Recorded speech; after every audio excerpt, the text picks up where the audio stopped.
Baik, Assalamualaikum warahmatullahi wabarakatuh. Selamat siang kepada dosen penguji. Perkenalkan, nama saya Imelda Dwi Putri dengan NPM 24782012 dari mahasiswa program studi Teknologi Rekayasa Internet Politeknik Negeri Lampung.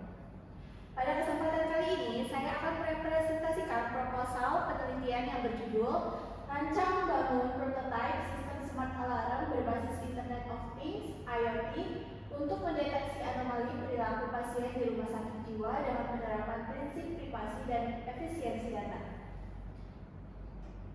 Presentasi ini akan membahas tentang latar belakang penelitian, tujuan penelitian, metodologi yang digunakan, perancangan sistem implementasi prototype, hasil pengujian, serta kesimpulan dari penelitian yang saya usulkan. Masuk ke slide selanjutnya. Di slide selanjutnya di sini merupakan latar belakang masalah. Nah, pada slide ini ditampilkan alasan mengapa penelitian ini dilakukan. Berdasarkan data World Health Organization atau WHO, sekitar 1 dari 8 penduduk dunia mengalami gangguan mental. Sementara itu, berdasarkan survei kesehatan Indonesia pada tahun 2023, terdapat sekitar 315.000 rumah tangga yang memiliki anggota keluarga dengan skizofrenia dan lebih dari 630.000 penduduk mengalami depresi. Nah, kondisi ini menunjukkan bahwa pelayanan kesehatan jiwa membutuhkan sistem monitoring yang mampu membantu tenaga kesehatan mendeteksi kondisi darurat secara lebih cepat. Namun, dari penelitian-penelitian sebelumnya masih terdapat beberapa kekurangan, yaitu sebagian besar penelitian hanya berfokus pada pemantauan kondisi fisiologis atau deteksi satu jenis kondisi darurat. Selain itu, sistem yang ada belum mengintegrasikan deteksi berbagai perilaku anomali, perlindungan privasi menggunakan sensor non-visual, serta mekanisme pengiriman data yang efisien. Nah, oleh karena itu, saya mengusulkan sebuah smart alarm berbasis IoT yang memanfaatkan sensor non-visual dan menerapkan mekanisme privasi aware event driven monitoring architecture atau PEMA, sehingga data hanya dikirimkan ketika terjadi kondisi anomali. Dengan demikian, privasi pasien tetap terjaga sekaligus penggunaan bandwidth dan media penyimpanan menjadi lebih efisien. Nah, masuk ke slide selanjutnya. Di slide selanjutnya ini merupakan slide tujuan dan kontribusi penelitian. Penelitian ini memiliki 2 tujuan utama, yaitu tujuan yang pertama adalah menghasilkan prototipe sistem smart alarm berbasis IoT yang mampu mendeteksi berbagai perilaku anomali pasien menggunakan sensor non-visual. Nah, tujuan kedua adalah menerapkan dan menguji mekanisme PEMA untuk meningkatkan efisiensi transmisi data sehingga data hanya dikirim ketika terjadi kondisi anomali.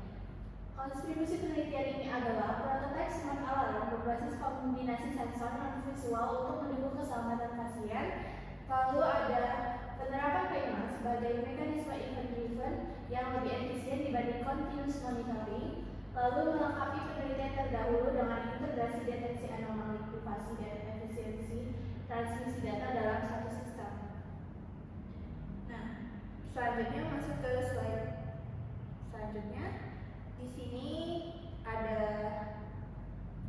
kerangka pemikiran.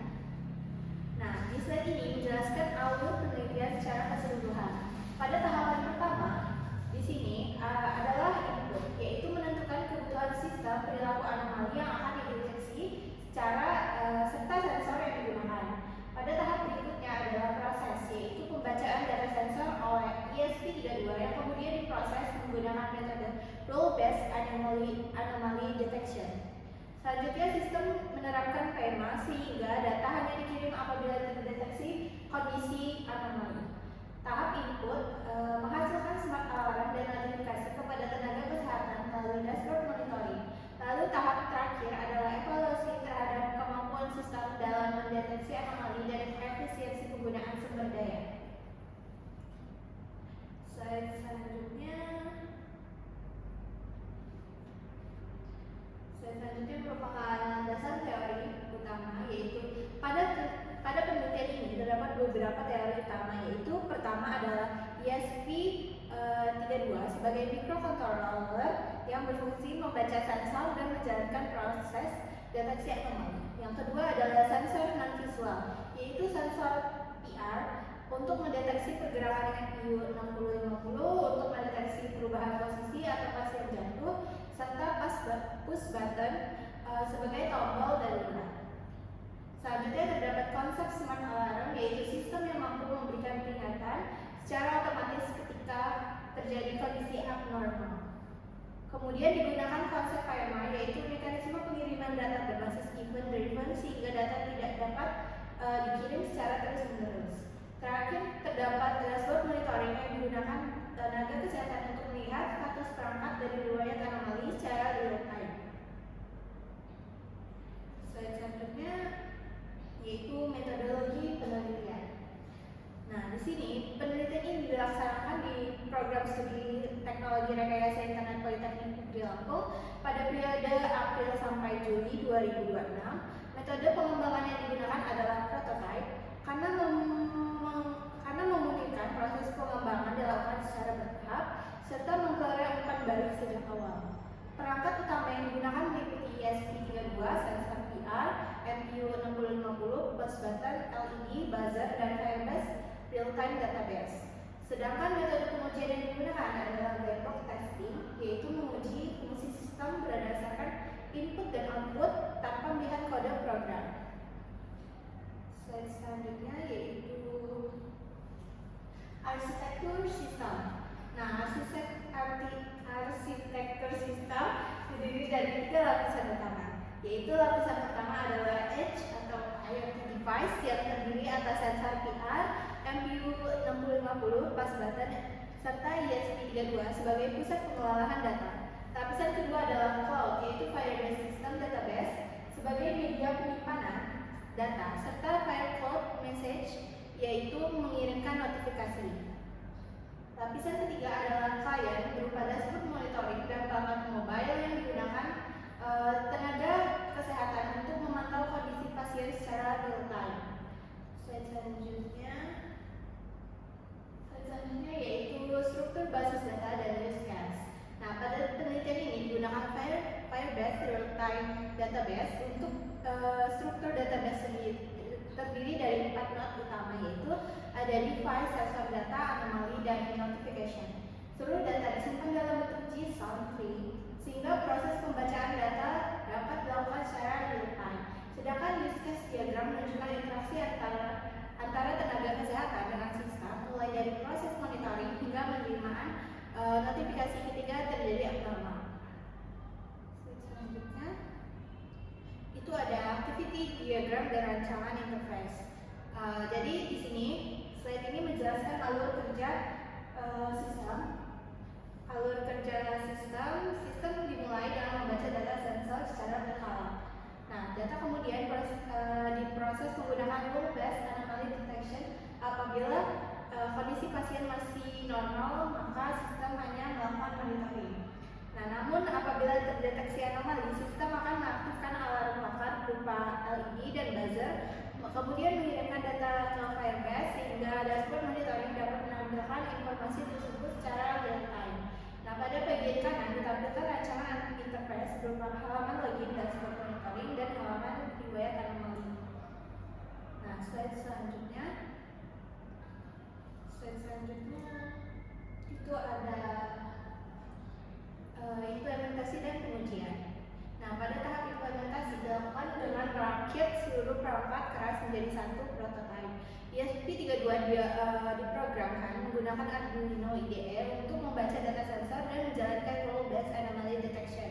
Selanjutnya, dashboard monitoring menerima data dari Firebase real-time database sehingga kondisi pasien dapat dipantau secara real-time.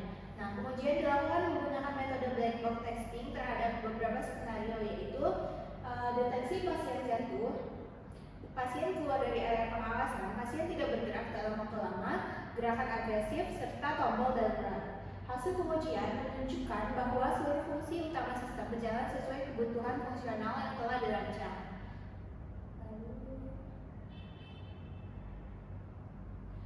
Selanjutnya yaitu hasil dan pembahasan. Berdasarkan hasil implementasi, prototipe berhasil mendeteksi seluruh Mekanisme PMA juga berjalan sesuai tujuan, yaitu data hanya dikirimkan ketika terjadi kondisi anomali sehingga penggunaan bandwidth dan media penyimpanan menjadi lebih efisien. Selain itu, alarm lokal seperti dapat aktif secara langsung, sedangkan notifikasi diteruskan pada tenaga kesehatan melalui dashboard monitoring. Adapun keterbatasan penelitian ini adalah penguji masih dilakukan di lingkungan laboratorium dan metodenya masih rule based, masih menggunakan aturan tetap sehingga belum mampu mengenali pola perilaku yang lebih kompleks. Selanjutnya yaitu kesimpulan dan saran. Berdasarkan penelitian yang telah dilakukan, dapat disimpulkan bahwa prototipe smart alarm ini berbasis IoT berhasil dirancang untuk mendeteksi berbagai anomali perilaku pasien menggunakan sensor PR, MPU 6050 dan pulse button. Nah, rule-based anomaly detection mampu mengidentifikasi kondisi abnormal serta melakukan alarm lokal dan mengirimkan data ke Firebase. Penerapan PMA juga berhasil meningkatkan efisiensi pengiriman data sekaligus menjaga privasi pasien. Untuk mengembangkan selanjutnya, sistem dapat diuji secara langsung di rumah sakit jiwa, menerapkan artificial intelligence atau machine learning agar mampu mengenali pola perilaku yang lebih kompleks, menambahkan sensor kesehatan lainnya, dan mengembangkan aplikasi mobile dengan pulse button. Oke, mungkin demikian presentasi penelitian yang dapat saya sampaikan. Saya mengucapkan terima kasih atas perhatian Ibu dosen penguji. Saya siap menerima kritik, saran maupun pertanyaan. Terima kasih. Baik, tadi kan saya menyatakan bahwa penelitian ini memiliki novelty berupa privacy aware event driven monitoring arsitektur atau PAMA. Nah, namun konsep event drive yang sebenarnya sudah banyak diterapkan pada berbagai sistem IoT. Jadi, di mana letak kebaruan penelitian dari saudari sendiri dan apa yang benar-benar baru dibandingkan dengan penelitian sebelumnya? Oke, baik, saya terima pertanyaannya. Terima kasih atas pertanyaannya, Ibu. Mohon izin saya akan kembali ke slide 2 dan slide 3.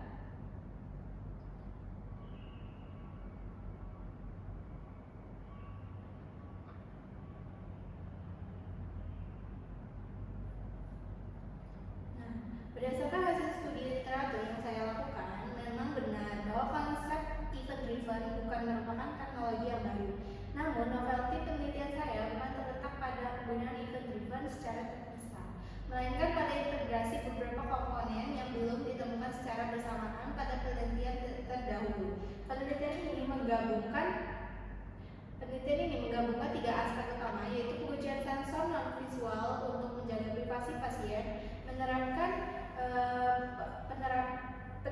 privacy aware event driven monitoring arsitektur yang hanya mengirimkan data saat terjadi anomali sehingga lebih efisien, serta kemampuan mendeteksi beberapa jenis anomali perilaku seperti pasien jatuh, tidak bergerak, keluar area pengawasan, gerakan agresif, dan tombol darurat dalam satu sistem. Jadi kebaruan penelitian ini terletak pada integrasi ketiga aspek tersebut menjadi sebuah prototipe smart alarm berbasis IoT yang ditujukan khusus untuk monitoring pasien rumah sakit jiwa. Oke, sekian jawaban dari saya. Cukup. Baik, selanjutnya mengapa saudari memilih menggunakan sensor non visual dibandingkan kamera? Bukankah kamera ini memiliki tingkat akurasi yang lebih tinggi dalam mendeteksi perilaku pasien? Oke, terima kasih atas pertanyaannya. Mohon izin, saya menuju slide kelima. Slide kelima di sini. Memang benar bahwa kamera memiliki kemampuan analisis perilaku yang lebih kompleks. Namun, penelitian ini difokuskan pada lingkungan rumah sakit jiwa yang memiliki aspek privasi yang sangat penting. Penggunaan kamera berpotensi menimbulkan permasalahan etika karena merekam wajah maupun aktivitas pasien secara terus-menerus. Oleh karena itu, penelitian ini menggunakan sensor non-visual seperti VR, MPU 6050, dan pulse button yang hanya mendeteksi kondisi fisik tanpa mengambil gambar atau video pasien. Walaupun tingkat informasi yang dikeluarkan lebih sederhana dibandingkan kamera, Pendekatan ini dinilai lebih sesuai dengan tujuan penelitian, yaitu menciptakan sistem monitoring yang tetap menjaga privasi pasien sekaligus mampu mendeteksi kondisi-kondisi darurat. Oke, sekian jawaban dari saya. Baik, pertanyaan selanjutnya. Saudari kan menggunakan metode prototype ya. Bagaimana saudari memastikan bahwa kebutuhan pengguna itu sudah selesai, sedangkan pada penelitian ini belum diterapkan secara langsung di rumah sakit jiwa? Oke, baik, terima kasih atas pertanyaannya. Mohon izin, di sini saya menuju ke slide 6. Nah, metode prototipe dipilih karena memungkinkan proses pengembangan dilakukan secara bertahap melalui komunikasi kebutuhan, perancangan awal, pembangunan prototipe, evaluasi dan penyempurnaan. Kebutuhan sistem pada penelitian ini diperoleh oleh studi literatur mengenai monitoring pasien rumah sakit jiwa serta identifikasi kebutuhan fungsional yang umum dibutuhkan tenaga kesehatan seperti deteksi jantung tidak bergerak keluar area pengawasan dan tombol darurat. Saya menyadari bahwa penelitian ini belum diuji langsung di rumah sakit, sehingga kebutuhan pengguna belum dapat divalidasi secara menyeluruh. Oleh karena itu, implementasi dan evaluasi bersama tenaga kesehatan menjadi salah satu rekomendasi pengembangan pada penelitian selanjutnya. Ya, penjelasan dari saya. Oke, selanjutnya bagaimana sistem membedakan antara pasien yang sedang tidur, pasien yang tidak bergerak karena pingsan, dan pasien yang keluar dari area pengawasan? Bukankah PIR ini hanya mendeteksi gerakan? Baik, terima kasih atas pertanyaannya. Mohon izin saya menuju ke slide selanjutnya, yaitu slide 7. Nah, sistem tidak hanya mengandalkan sensor PR, tetapi menggunakan kombinasi beberapa sensor yang diproses dengan metode role based. PR digunakan untuk mendeteksi keberadaan dan pergerakan pasien di area pengawasan. MPU 6050 membaca perubahan posisi tubuh dan dari percepatan sehingga dapat mengidentifikasi pasien jatuh. Sedangkan kondisi tidak bergerak ditentukan apabila dalam periode waktu tertentu PR tidak mendeteksi aktivitas dan MPU 6050 menunjukkan posisi tubuh yang tetap sesuai dengan aturan yang telah ditentukan. Kondisi keluar area pengawasan, sistem mendeteksinya ketika sebelum terdapat aktivitas di area pemantauan. Kemudian tidak ada lagi keberadaan pasien dalam periode tertentu. Saya juga menyadari bahwa sistem rule based memiliki keterbatasan dalam membedakan kondisi tidur normal dengan kondisi darurat. Oleh karena itu, penelitian ini masih berupa prototipe dan pengembangan selanjutnya dapat menggunakan machine learning agar sistem mampu mengenali pola perilaku pasien secara lebih akurat. Oke, pertanyaan selanjutnya, jika pada konsep PAMA yang hanya mengirimkan data saat terjadi anomali, bagaimana tenaga kesehatan mengetahui bahwa perangkat itu masih aktif? Dan bagaimana jika perangkat itu mati tetapi dashboard menganggap kondisi pasien itu normal? Oke, terima kasih atas pertanyaannya. Mohon izin saya akan ke slide selanjutnya. Walaupun mekanisme utama sistem adalah event driven, perangkat ini juga memiliki informasi status yang tersimpan pada file base, seperti status perangkat dan waktu terakhir perangkat aktif atau last time. Informasi tersebut berfungsi sebagai heartbeat sehingga dashboard dapat mengetahui apakah perangkat masih terhubung atau tidak. Jika dalam periode tertentu heartbeat tidak diterima, dashboard akan menandakan status perangkat sebagai offline sehingga tenaga kesehatan dapat membedakan antara kondisi pasien yang normal dan perangkat yang mengalami gangguan. Dengan demikian, prinsip efisiensi dan data tetap dapat diterapkan tanpa menghilangkan kemampuan sistem dalam memantau kondisi perangkat. Sekian dari jawaban dari saya. Oke, selanjutnya black box testing hanya menguji fungsi sistem. Bagaimana saudari ini dapat menyatakan bahwa sistem ini benar-benar efektif membantu tenaga kesehatan? Terima kasih atas pertanyaannya. Mohon izin saya akan beralih ke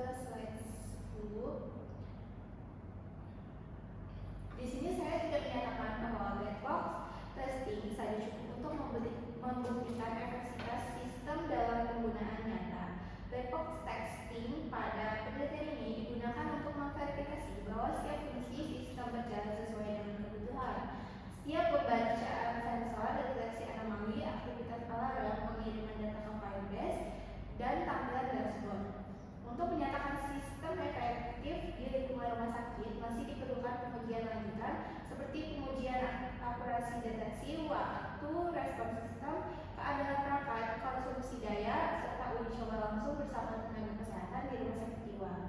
Oleh karena itu, saya memposisikan penelitian ini sebagai tahap awal berupa rancang bangun dan validasi fungsional sebuah prototipe. Oke, mungkin itu jawaban dari saya. Oke, mungkin cukup pertanyaan dari kami. Baik, mohon maaf jika ada salah kata dalam penyampaian informasi. Terima kasih. Wassalamualaikum